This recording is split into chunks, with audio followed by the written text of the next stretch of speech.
Actores involucrados en las políticas de discapacidad están notando de parte del gobierno federal una serie de recortes muy significativos, hablan de crueldad directamente. Vamos a conversar sobre el tema con Mariel Chapero, que es presidenta de una de las asociaciones que nuclean justamente a familiares y entornos con discapacidad. Mariel, ¿cómo le va? Buen día. Hola, buenos días, ¿cómo están? Muy bien, gracias por atendernos. ¿Cuál es la situación que están atravesando en este momento? ¿Qué están notando de parte del gobierno federal? Bueno, lo que viene sucediendo son dos cuestiones en paralelo. Por un lado, la auditoría avasallante y masiva de pensiones no contributivas, que finalizaron hace unas semanas, las entrevistas que se realizaron en la ciudad de Rosario, las personas que habían recibido carta documento y asistieron a entregar su documentación y sus estudios, que acreditan que siguen teniendo la discapacidad por la cual originalmente tramitaron la pensión, por ejemplo, síndrome de Down o cuestiones incluso genéticas en general que no tienen modificación, ¿no? Uh-huh. Concurrieron la mitad de las personas, entonces, bueno, eso nos preocupa mucho porque es posible que haya mucha gente que no haya sido notificada y que esto sea tomado como un indicador para recortar la pensión. La realidad es que desde que se estableció el presupuesto para este año, ya por octubre del año pasado ya había un presupuesto que implicaba muchas pensiones menos, por lo tanto primero vino el recorte y después la auditoría. Uh-huh. Por otra parte tenemos el sector prestacional, que está al borde del abismo. En algunos casos ya instituciones y transportes que han dejado de brindar el servicio, y en otros casos con recortes, con cobro de plus, con pedido de materiales y con cuestiones, digamos, que deberían estar incluidas dentro de los módulos, pero que son imposibles de sostener debido a la situación actual de falta de aumentos de aranceles, de retraso arancelario. Es una realidad que la postergación arancelaria tiene años, pero bueno, desde que asume este gobierno los aumentos fueron inferiores al proceso inflacionario y bueno, además hace 7 meses que no se reúne el directorio que debe establecer los aumentos. El último aumento fue del 0,5% el año pasado. Nada. No hay, digamos, el directorio que debe reunirse, más allá de que tome aumentos, se establezcan aumentos o no se reúne.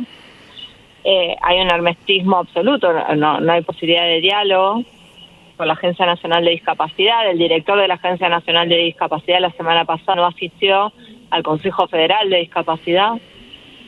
La persona que asistió en su reemplazo no dio ningún tipo de respuesta frente a las preguntas de las organizaciones gubernamentales y de las organizaciones de la sociedad civil, que frente a estas cuestiones, recibieron la respuesta de que no hay respuesta. Uh-huh.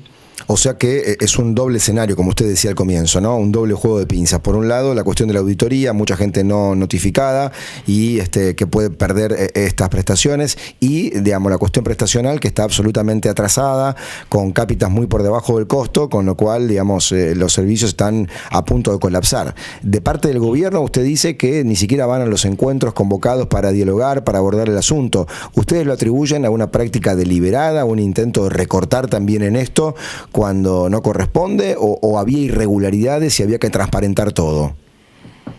No, nosotros lo que entendemos es que, por ejemplo, el proceso de auditoría se podía llevar adelante claramente sin someter a las personas a cuestiones que en muchas situaciones son muy complejas. Por ejemplo, citarlas a 500 kilómetros de distancia del lugar donde residen para presentar la documentación. O sea, realmente esto de la crueldad tiene que ver con que una persona que es pobre, porque por algo tiene una pensión, uh-huh, tenga que trasladarse 500 kilómetros, porque nosotros vivimos en una ciudad donde las posibilidades son otras, pero en el interior de la provincia o en el interior del país, la realidad no es la misma y las personas han sido citadas hasta 500 kilómetros de distancia de su domicilio, han tenido que salir a buscar todos sus estudios actualizados, porque las cartas documentos pedían estudios actualizados.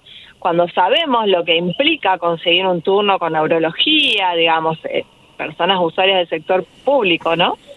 Que lleva mucho tiempo, en el sector privado incluso también lleva mucho tiempo conseguir turnos, y poder responder a esto, porque si no, no solamente pierden la pensión, que es un dinero que cobran por mes, sino que además pierden todas las prestaciones que reciben. Y entiendo que hay algunas patologías, no digo que sean irreversibles, pueden tener algún grado de evolución, pero son permanentes, ¿no?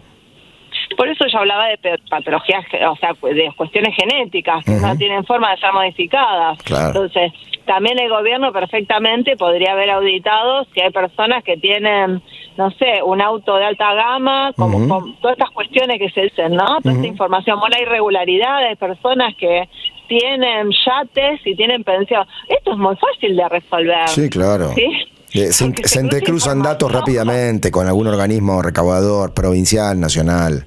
Por 5 pesos nos recategorizan en un monotributo. O sea, ¿cómo no van a poder cruzar esta información? Entonces, digo, hay otros medios que no son, que no tienen este nivel de avasallamiento para auditar. Y por otra parte, la situación prestacional, que en algunos casos prestadores que ya han dejado de brindar el servicio efectivamente, y en otros casos están en proceso de hacerlo. La realidad es que yo como presidenta de una asociación de instituciones, ¿sí?, estoy en diálogo con otras organizaciones de instituciones y con las instituciones que componen nuestro espacio, y la gente se comunica, nos dice, bueno, si nosotros esta semana, de acá al viernes, no recibimos algún pago que nos permita llegar al monto que necesitamos la semana que viene para pagar los sueldos, no vamos a poder afrontar ese pago, ni hablar de que junio implica un aguinaldo. Claro, no, hay que pagar servicios, alquiler, profesionales, ¿se entiende? Digamos, es toda una cadena que se va rompiendo y, digamos, y se resquebraja. Le traslado la inquietud de un oyente, Mariel, acá tengo un oyente que dice que su hijo tiene autismo, que le están renovando el CUD, que habían dicho que no se debía renovar más. Pregunta por qué se renueva, como si fuera una patología que pudiera, digamos, curarse. Bueno, lo que se planteó desde el cambio de la no renovación a actualización, que en realidad es un cambio semántico, porque el certificado hay que ir no es a renovarlo, es a actualizarlo en este momento, pero la necesidad de actualización está fundamentada en que las orientaciones prestacionales que están establecidas en el certificado de discapacidad van variando a lo largo del desarrollo, a lo largo de la vida, porque en algún momento probablemente el hijo de esta señora necesitó estimulación temprana, a lo mejor en otro momento prestaciones que son educativas, en otro momento necesitará centro de día, y eso tiene que ser indicado en el certificado de discapacidad para que pueda recibir las prestaciones que necesita en el momento de su desarrollo que correspondan, que bueno, la situación de cada persona va variando a lo largo del desarrollo y a lo largo de la vida. En algún momento puede ser hogar, hay personas, digamos, adultas que necesitan hogar y que en algún momento no lo necesitaron. Entiendo. Eso se tiene que indicar en el certificado de discapacidad, porque de otro modo no puede recibir la prestación. La actualización apunta a eso, a que se puedan ir actualizando las prestaciones que están orientadas en el certificado. Mariel, gracias por el testimonio en la radio. Un saludo. Gracias a ustedes. Mariel Chapero es presidenta de APRIDIS, la Asociación Provincial de Instituciones para Personas con Discapacidad. Están denunciando un trato cruel de parte del Estado federal, que ha exigido a través de auditorías, presentación de documentación con periodicidad de todas las personas con discapacidad, que en algunos casos, entienden, no se han notificado y pueden perder la prestación, y al mismo tiempo un colapso prestacional, porque los prestadores están cobrando cápitas muy bajas, no actualizadas, y, digamos, no pueden pagar a los profesionales que intervienen, a toda la cadena de pagos, y desde luego que los servicios que prestan están al borde del quebranto. 7:53, ahora en la mañana. Grupo Gama en Fisherton. Consultorios externos, laboratorio y diagnóstico por imágenes. Todas las especialidades.